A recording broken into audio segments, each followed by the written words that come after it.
ভারত এবং ইংল্যান্ডের মধ্যে 5টি টেস্ট ম্যাচের সিরিজে ভারতীয় দল ব্যাক টু ব্যাক 2টি টেস্ট ম্যাচ জিতে 2-1 ব্যবধানে এগিয়ে রয়েছে এবং ভারতীয় দল আগামীকাল খেলতে চলেছে চতুর্থ টেস্ট ম্যাচ এবং এই ম্যাচটিতে জেতার জন্য কিন্তু যেমন ভারতীয় টিম মরিয়া হয়ে আছে, ঠিক তেমনটাই এই ম্যাচটিতে সমতা ফিরে আনার জন্য ইংল্যান্ড দলও তৈরি করেছে দুর্ধর্ষ প্লেইং 11 লিস্ট। এই ম্যাচটি কোথায় এবং কোন নতুন সময় শুরু হবে এবং এই ম্যাচে ভারতের প্লেইং 11-এ কারা কারা খেলতে চলেছে, এই সমস্ত তথ্য কিন্তু এই ভিডিওতে আমরা আলোচনা করব।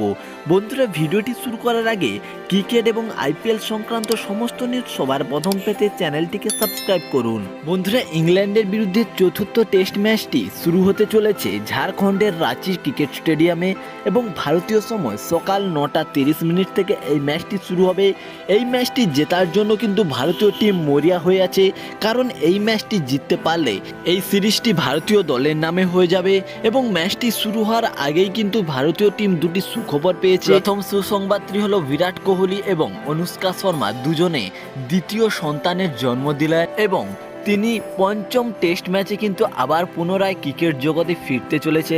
দ্বিতীয় সুসংবাদটি হলো KL রাহুল চোট সারিয়ে পুরোপুরি ফিট।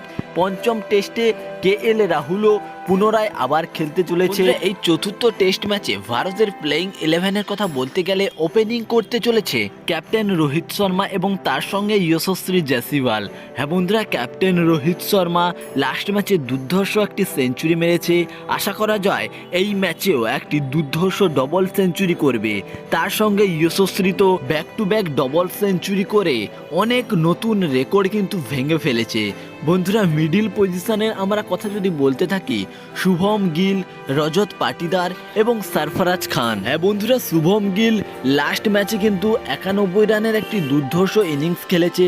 তার সঙ্গে সঙ্গে সরফরাজ খান ডেবিউ ম্যাচেই ব্যাক টু ব্যাক দুটি ইনিংসে দুর্ধর্ষ দুটি হাফ সেঞ্চুরি করে কিন্তু শুরুটা দুর্দান্ত করেছে।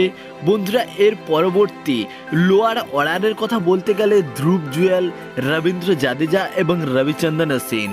হ্যাঁ বন্ধুরা, রবীন্দ্র জাদেজা ব্যাটিংয়ের সঙ্গে সঙ্গে বোলিংও দুর্ধর্ষ করতে চলেছে এবং তার সঙ্গে সঙ্গে রবিচন্দ্রন অশ্বিনের স্পিন কিন্তু ইংল্যান্ডের ব্যাটসম্যানদেরকে পরাস্ত করে তুলেছে।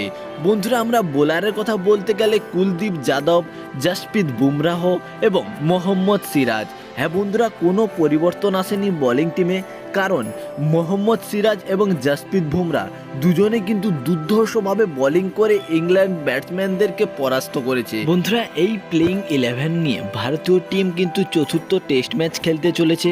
তোমাদের কি মনে হয় ভারতীয় টিম কি পারবে এই ম্যাচটি জিতে এই সিরিজটি এখানেই ভারতীয় দলের নামে করতে?